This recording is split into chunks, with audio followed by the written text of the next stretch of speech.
बिस्मिल्लाहिर्रहमानिर्रहीम। अश्शहरुल हराम।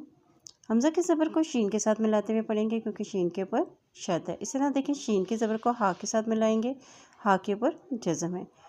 रा की पेश को लाम के साथ मिलाते हुए पढ़ेंगे क्योंकि लाम के ऊपर भी जज़म है। अश्शहरुल हराम, अश्शहरुल हराम, बिश्शहरिल हरामी।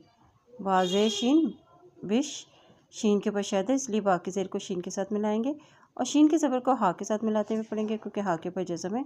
यहाँ देखिए, रा की ज़ेर को लाम के साथ मिलाएंगे क्योंकि लाम के ऊपर भी जज़म है।